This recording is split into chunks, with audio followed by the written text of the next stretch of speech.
안녕하세요. 오토데스크사에서 2015 버전이 출시가 되었습니다. 자,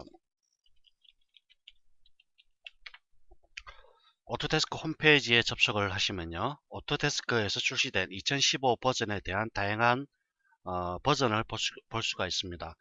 오토캐드, LT, 그 다음에 3ds 알리아스, 인터웍스, 인벤터, 마이어, 그 다음에 다양한 네비웍스나 리빗 모든 버전들이 업그레이드 됐고요.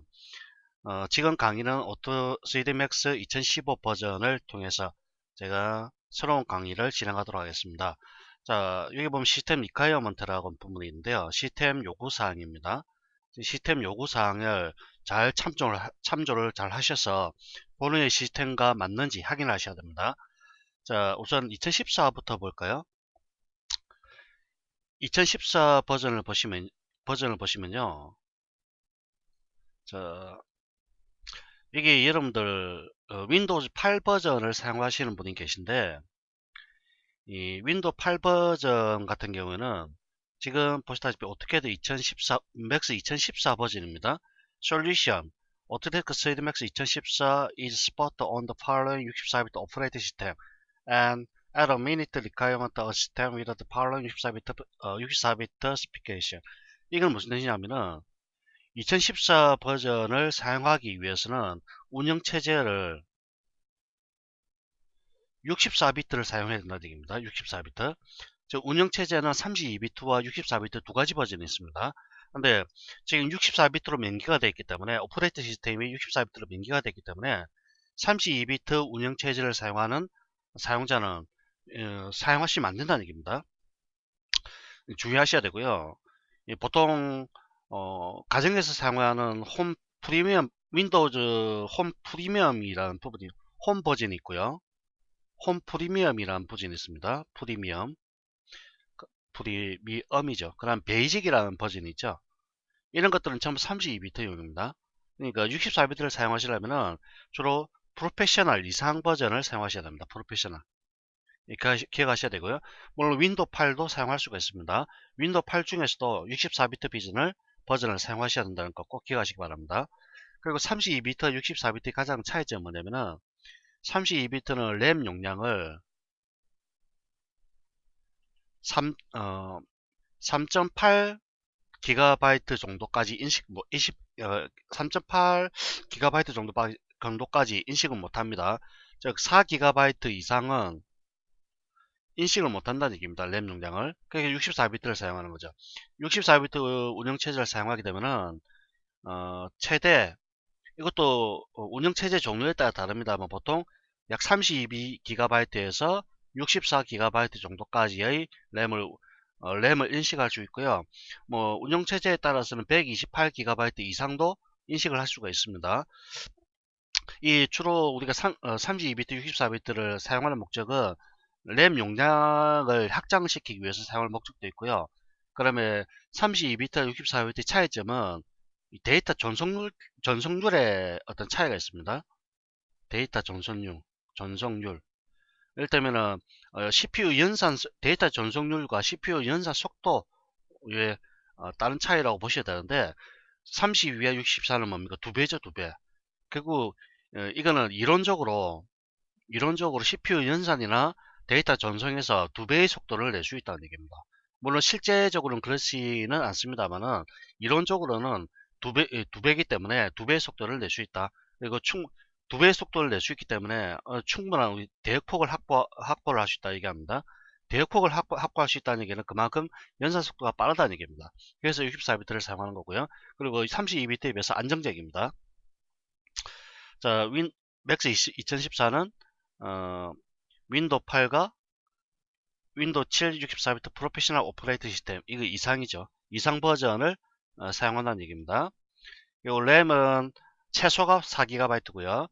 근장 사양이 8GB입니다. 그 다음에 하드디스크는 4.5GB의 여유 공간이 있어야 된다는 얘기고요. 그 다음에 자 맥스 2015 볼까요? 맥스 2015를 보시면요. 역시 64비트라고 설정이 되어 있습니다. 64비트 오퍼레이팅 시스템. 그 다음에 이와 64비트 하드웨어를 포함하는 시스템 사양이 필요하다. 그 뜻입니다. 그 다음에 운영체제는 윈도우 7, 서비스팩 1, 그 다음에 윈도우 8, 8.1 프로페셔널 오퍼레이팅 시스템. 역시 64비트 운영체제 중에서 윈도우 7 프로페셔널 이상이어야 됩니다. 프로페셔널 이상, 윈도우 8에서 8.1, 그리고 프로페셔널 오퍼레이팅 시스템 이상 설정돼야 되고요. 그 다음 CPU는 64비트 또는 인텔 계열에서는 64비트용이 되고요. AMD 계열에서는 멀티코어 프로세서 설정, 멀티코어라는 거는 듀얼코어 이상을 뜻하는 겁니다. 듀얼코어. 그 다음에 쿼드코어. 이렇게 나눠지게 됩니다. 그러니까 그래픽카드 뭐 이렇게 나오고요. 그 다음에 램은 4GB, 최소 4GB, 근장사양 8GB, 그리고 하드디스크 요구 공간은 4.5GB 이렇게 됩니다. 그리고 맥스 같은 경우에는 기본적으로 다이렉트 X를 기반으로 하는 프로그램이기 때문에 그래픽카드에서 다이렉트 X를 최신 버전을 사용하시는 게 가장 좋습니다. 그러니까 다이렉트 X 버전이 지금 11.0 버전이 최신 버전인데요. 최신 버전을 사용하는 게 가장 안전적으로 사용할 수가 있습니다. 자, 맥스를 설치하실 때는 그림과 같이 제가 설치 순서를 갖다가 이렇게 캡처해 두는데요.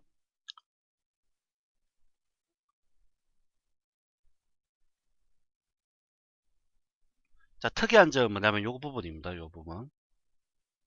마이크로소프트 비주얼 C++ 2012 레드 스트리버티블입니까? 이거는 분산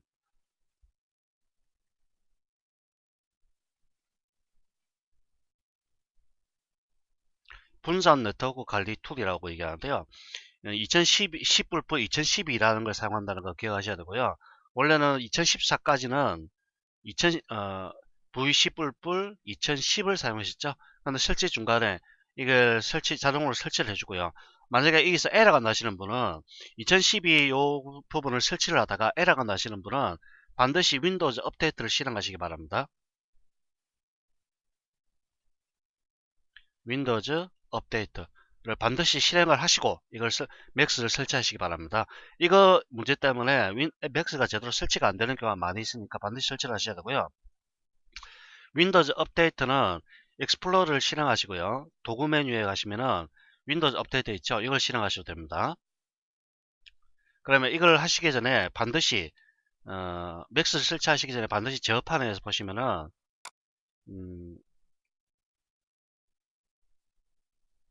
여기 보시면은 이렇게 단넷이라는 게 있습니다. 단넷. 마이크로소프트 단넷 프레임워크 4.51 이게 최신 버전인데요. 이걸 반드시 설치하셔야 됩니다.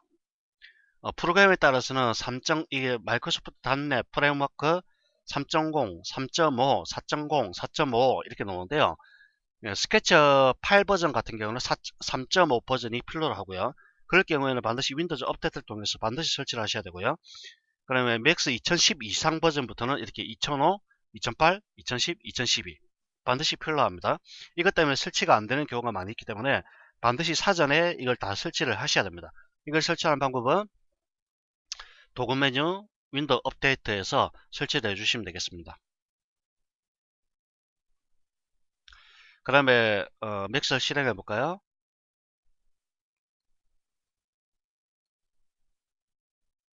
자, 맥스를 처음에 설치를 하시고 실행을 하시면요. 요 화면이 나옵니다. 맥스 설치 완료 후에 처음 실행한 화면이다. 맥스 도움말에 관한 동영상이 런에 포함되었다. 지금 보시면 런, 스타트, 익스텐드 세 가지로 나눠져 있습니다. 이게 초기 화면인데요. 볼까요? 자, 이렇게 나옵니다. 런은 도움말 기능입니다. 도움말 영상 기능이고요. 그 다음에 유튜브나 또는 맥스의 새로운 기능들을 알 수가 있죠. 자, What's New in 3dmax 2015, 2015의 새로운 기능들을 여기 담고 있고요. 그 다음에 스타트에 가시면은 여기 리젠트라는 부분은 최근 맥스 2015에서 작업한 파일 목록을 나타냅니다. 또는 브라우저 버튼을 눌러서 오픈을 시킬 수가 있고요. 그럼 이 부분은 A New Scene이라는 부분은 뭐냐면은 여기 워크스페이스 디폴트라는 부분 보시죠. 워크스페이스 디폴트 이 부분이 요거 같은 건데요. 이거는 맥스의 작업 인터페이스, 맥스의 작업 화면 구조를 바꿔주는 겁니다. 기본값으로 디폴트라고 설정이 되어 있고요. 그냥 프로젝트 폴더가 기본적으로 이렇게 설치가 되어 있습니다. 자, 여기서 Create New Scene 버튼을 누르게 되면은 새로운 어떤 맥스 작업을 시작을 하실 수가 있습니다. 자, 이 None Start 이걸 아래쪽과 누르는 거 같은 거고요. 그럼 Extend를 누르게 되면은 이 오토데스크에서 제공되는 여러 가지 추가 기능들, 일종의 플러그인이나 또는 웹 클라우드로 연결을 할 수가 있습니다.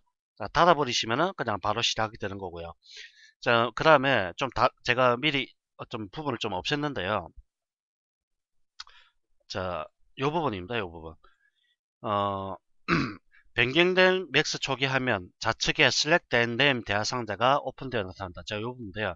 Select and Name 대화상자입니다. 이 부분이 처음 시작하게 되면은 좌측에 이렇게 딱 고정이 돼서 나타나게 됩니다. 불필요할 경우에, 불필요할 경우에 대화상자의 경계선, 요 부분 경계선 같은 것들을 드래그해서 이렇게 끌어버립니다. 끌어서 놔버리면은 이게 창처럼 나타나게 되죠. 그럼 창 닫기를 누르시면 되고요. 그 다음에 메인 툴바 상단에 보면 스케일 툴 옆에 보면은 새로운 기능이 이렇게 하나가 추가되어 있습니다. 자, 요거는 Select and Place라는 기능인데요. 자, 그 전에 요 부분, 자, Select and Name 창이 뭐냐면은 요겁니다. 요거 Select by Name 창. 자, 요 창이 처음 맥스를 실행하면 딱 고정이 됐습니다. 이렇게 독행이 되어 있다고 얘기하는데요. 독행이 되어 있으면은 이 파란색 부분을 드래그해서 딱 놔버리면 창에 들어갑니다. 그때 X다 누르면 이렇게 기본 상태로 없어져 버리죠. Select and Place라는 것은 오브젝트 표면에 정확하게 정렬하기 위해서 사용하는 명령인데요. 아주 유용한 기능입니다. 자, 이렇게 하나 있고요. 주전자를 작게 하나 만들어 볼까요? 자, 주전자를 이 스피어 표면에 정렬시킬 겁니다. 됐습니다. 자, 클릭 들어갑니다. 이렇게. 들어가서 움직이면은 보시는 바와 같이 정확하게 정렬이 돼서 나타나게 됩니다. 아주 유용한 기능이죠. 그 다음에 다른 기능은 사실 상단 부분이 바뀌는데요. 워크스페이스 디폴트라는 부분, 이 부분을 통해서 맥스의 기본 구조를 바꿀 수가 있습니다. Ultimate Layout이라는 부분은 이 우측에 있는 커맨드 패널 있죠. 이 부분이 좌측으로 이동합니다. 그 기능이고요.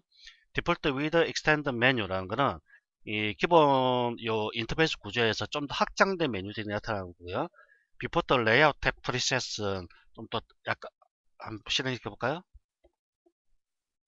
자, 이렇게 기본값으로 이렇게 나타나죠. 이게 원래 맥스를 처음 실행할 때 나타나는 기본값입니다. 필요 없으면 클릭한 다음에 요 경계선 부분 있죠? 클릭한 다음에 데려가십시오. 이렇게 빠져나옵니다. 자, X 눌러서 닫아버리죠. 자, 그 다음에 디폴트 with extend menu 민이어야 되네. 이 enhance 민이죠. enhance min 확장입니다. 확장. 약간 기능들을 확장시키는데 조금 시간이 필요합니다. 자, 이렇게 보시다시피 이렇게 메뉴들이 이렇게 나타나게 됩니다.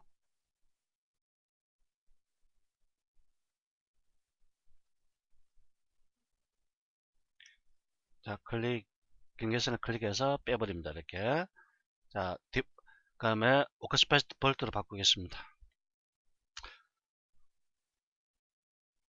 자, 그 다음에 맥스를 처음 실행하시면 제일 먼저 하셔야 될 부분이 단위 설정하는 부분입니다.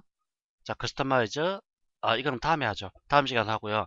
그 다음에 커스터마이즈에 보시면은 커스텀 UI and Default Swatch라는 부분이 있습니다. 이거는 자신이 자주 사용하는 렌더러와 맥스의 화면 자체를 기본값으로 변경하는 명령인데요. 맥스와 맥스 멘탈레이가 두 가지가 있습니다. 맥스는 이 두 가지 차이점은 뭐냐면은 렌더러를 기본 맥스 스캔라인 렌더러로 사용할 것인지 또는 기본 렌더러를 멘탈레이로 사용할 것인지 그걸 지정하는 겁니다. 멘탈레이 렌더러를 자주 사용할 경우에는 맥스 멘탈레이를 사용하는 게 훨씬 더 유용하죠. 왜냐하면은 맥스 멘탈레이를 사용하시고 셋 버튼을 누르게 되면은 렌더링 했을 때,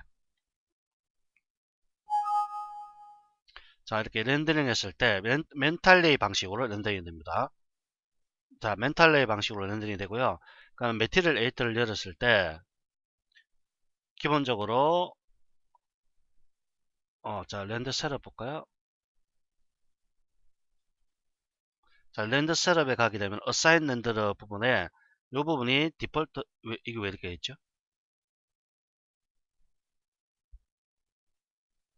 지금 맥스로 되네요.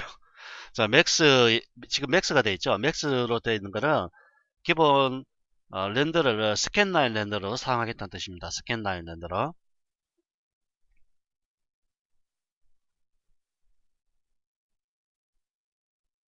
렌더러와 매핑을 할 때 기본 재질 타입을 매핑 시에 기본 재질 타입을 멘탈 데이에 맞는 어, 제가 지금 맥스 하고 있죠. 아침부터 갑자기 머리가 헷갈락 돌고 있습니다. 지금 제가. 자, 맥스이기 때문에 두 가지로 나눕니다. 크게 보면 두 가지로 나누는 겁니다. 렌더러가 있고요. 그 다음에 재질 설정 부분이 있습니다. 여기서 맥스로 선택한다는 얘기는 이 렌더를 스캔라인 렌더러로 사용한다는 얘기고요.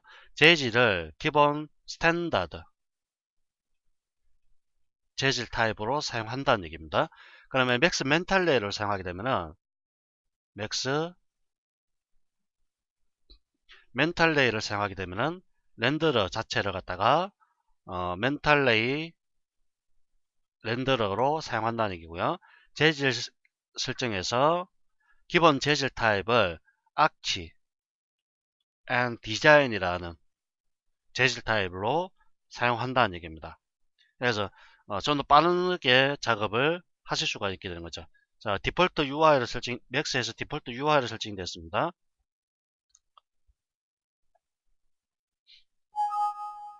이 상태에서 렌더링 누르면은 스캔 라인 형태로 렌더링이 됩니다. 스캔이라는 거는 스캔 라인 줄단위죠, 줄단위. 줄단위 렌더링이라는 뜻인데요. 자, 이렇게 한 줄, 한 줄, 한 줄, 한 줄, 한 줄, 한 줄, 한 줄, 한 줄, 이렇게 줄 단위로 렌더링 한다는 얘기인데, 여러분 스캐너 생각하시면 됩니다. 스캐너. 또는 복사기 생각하시면 됩니다. 복사기에다가 위에다 종이를 얹어 딱 두고 복사를 딱 누르면 어떻게 됩니까? 이렇게 옆에 있는 어떤 형광등 같은 게 쭉 갔다가 다시 쭉 갔다가 쭉 갔다가 쭉 갔다가 쭉 갔다가 이렇게 되죠. 예, 바로 이게 이런 방식의 스캔 라인 렌더러라고 얘기합니다. 이와 바에 스캔 라인 렌더러의 특징은 뭐냐면은 빠르다는 겁니다. 빠르다. 즉 렌더링 속도가 빠르다는 얘기입니다. 그럼 단점은 뭐냐면은 디테일이 떨어집니다. 디테일은 떨어진다. 이런 이유에 대해서는 제가 이 렌더러 부분에 직접 들어가야 말씀드릴 수 있는 부분이기 때문에 지금 여러분들은 스캔라인 렌더러라는 것은 복사기 또는 스캐너를 생각하시면 되고요. 한 줄로 이렇게 줄 단위로 렌더링이 이루어진다는 것 그것만 기억하시고 특징은 빠르다는 겁니다. 빠르기 때문에 주로 테스트할 때 주로 사용됩니다. 테스트 용도로 주로 많이 사용되는 방식입니다. 자, 그 다음에 여기서 바꾸겠습니다. 그럼 재질 타입을 보면은 이게 지금 스탠다드로 되어 있죠. 스탠다드. 이걸 재질 타입이라고 하는데 스탠다드 재질 타입이라는 겁니다. 그러면 커스텀 가시 UI 디폴트 조합자에서 맥스 멘탈러로 바꾸겠습니다.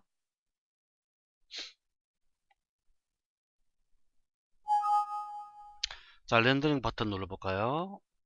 뭔가 다르죠? 다시 볼까요? 너무 빨라서 지금 안 나타나는데요. 자, 여기 보시면은 요 세 번째 아이콘입니다. 렌더 셋업이라고 합니다. 어사인 렌더 버튼을 눌러보면은 이게 왜 안 바뀌죠 지금? 그대로네요.